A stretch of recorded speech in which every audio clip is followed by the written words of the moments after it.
Devon Larratt versus Vitaly Laletin. Regarding their upcoming right-hand match, people say Devon's right arm is much better than his left. Even though Vitaly claims both his arms are the same, I know his right arm is actually better and healthier than his left. He has some elbow issues on the left, but his right is more intact, his wrist is stronger, and he feels faster on the right. I can't pick a clear favorite, so I'll say it's 50-50, but I will be rooting for Vitaly.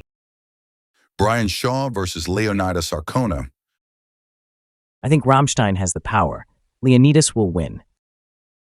Artyom Morozov versus Alizhan Muratov. I feel good, and I am training a lot. I am confident it will be a good match. However, I agree with Alizhan that making arrogant predictions about winning or destroying your opponent isn't right. You need to prove it with actions first and celebrate later. In our country, if you talk too much before the match and fail to deliver, people will tear you apart in the comments. Dave Chaffy versus Ivan Machoshenko. With all due respect to Ivan, I think Dave is the favorite. First of all, he has tremendous power in the early rounds. Judging by Dave's match with Ibrahim, it will be really tough for Ivan. We know Ivan had a right arm injury in the past and hasn't pulled, but he still has a good chance to explode off the start. David Samushia versus Alexander Telleotnik. I think there is very little chance for anyone against David Samushia. David can put up a great fight in a hook even against many heavyweights, as well as in a top roll.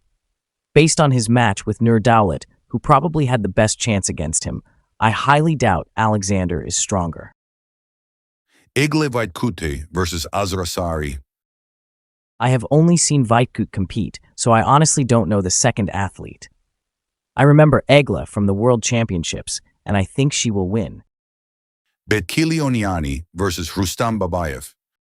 I believe Oniani will win. First of all, Rustam hasn't pulled on the left arm in a very long time. Secondly, Vitaly is just incredibly strong right now. Only Petrenko has been able to beat him. Oniani Takanaka versus Sahin. I think Oniani Takanaka will win. She has been competing for a long time and is very experienced. Bourneman versus Lars Robbakan. I bet on Lars Robbakan.